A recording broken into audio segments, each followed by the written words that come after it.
ეს იყო პირდაპირ ჩართვა პრეზიდენტის ადმინისტრაციიდან გიორგი მარგულაშვილმა შეაჯამა გიორგი პაპუაშვილთან გამართული შეხვედრა.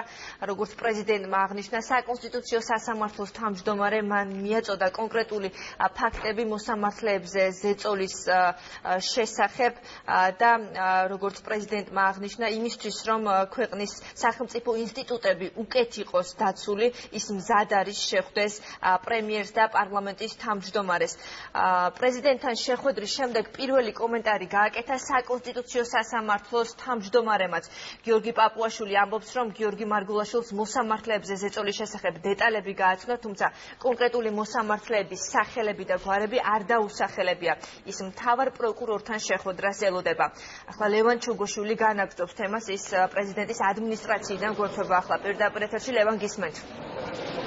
დიახ, პრეზიდენტის ამ საგანგებო პრესკონფერენციამდე, რომელსაც თქვენ პირდაპირ ეთერის რეჟიმში ისმენდით, მანამდე გიორგი პაპუაშვილმა გააკეთა სპეციალური განცხადება მედიისთვის.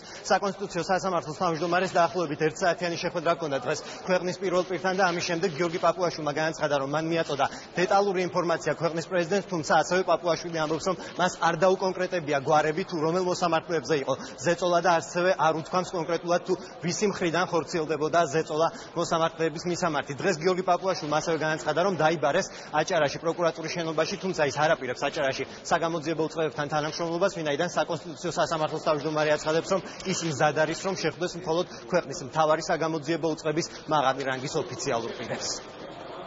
მე არსად მისვლას ავრაპირებ შევხვდები თუ ესე თქვა საჭიროება იქნება მივაწოდო ინფორმაცია მთავარ პროკურორს თუ დახავთ რომ მზადყოფნა იქიდან რომ არაგორს ადრე როდესაც არავითარი რეაგირება არ იყო არავინ პირიქით გაუარესდა მდგომარეობა და იმის შემდეგ უფრო გაძლიერდა ზეწოლები ასე რომ ჩვენ ინფორმაციას რო ვატყვით ამით უკუ შედეგს ვიღებთ და უკუ შედეგი რო არ იყოს ჩვენ გვინდა სწორედ უზრუნველყოფა რომ პოლიტიკურ ხელმძღვანელობამაც აიღონ გარკვეული პასუხისმგებლობა ამ პროცესებზე რა თქმა უნდა მე უფლებამოსილი არ ვარ არც გვარი არ დავასახელო მithumetes საქმეებზე ვთქვი რომ საჯაროდ არასოდეს არ დავასახელება ზეწოლა ბატონ გიორგი. რამდენი მოსამართლეა? კონკრეტულად ვინ, რამდენი მოსამართლე, ეგ ინფორმაციები მე როცა უკვე კონკრეტულად დაიძვრება საქმეები, უკვე შესაბამის ორგანოებში, ამის შესახებაც ინფორმაცია იქნება მიცემული. დღეს საკონსტიტუციო სასამართლოს თავმჯდომარე გეგმავს შეხვედრას ქვეყნის პრემიერ-მინისტრთან, თუმცა გიორგი პაპუაშვილი აცხადებს, რომ ჯერჯერობით გიორგი კვირიკაშვილის ოფიციალური პასუხი ამ თემასთან დაკავშირებით მას არ მიუღია. ასევე დღესვე საკონსტიტუციო სასამართლოს თავმჯდომარე შეხვდება მესამე სექტორის წარმომადგენლებს, არასამთავრობო ორგანიზაციებში აცხადებენ, რომ მათი როლი ამ პროცესში იქნება განსაკუთრებით მნიშვნელოვანი.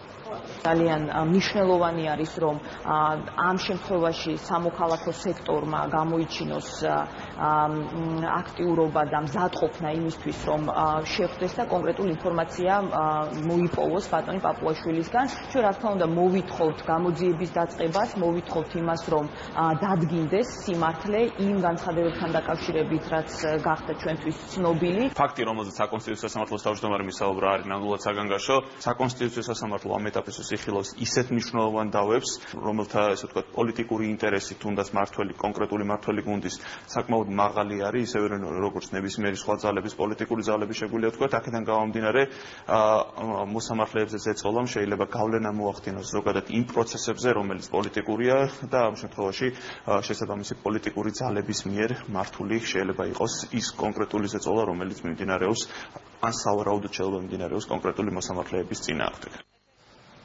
მე შეგახსენებთ, რომ გიორგი პაპუაშვილმა სკანდალური განცხადება ამ თემაზე ხუთშაბათს გააკეთა, მისი ინფორმაციით ხორციელდება ზეწოლა კონკრეტულ მოსამართლეებზე საკონსტიტუციო სასამართლოში, თუმცა ამ დრომდე საკონსტიტუციო სასამართლოს თავმჯდომარე არ აკონკრეტებს თუ ვისი მხრიდან ხორციელდება ზეწოლა და რომელ მოსამართლეებთან დაკავშირებით არსებობს ზეწოლის მცდელობები. გიორგი პაპუაშვილი ამ დრომდე ელოდება პრემიერის ოფიციალურ პასუხს შეხვედრასთან დაკავშირებით და ასევე ის, როგორც მოისმინეთ, დღესვე გეგმავს შეხვედრას არასამთავრობო სექტორთან.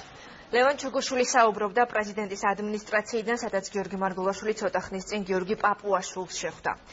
1 საათის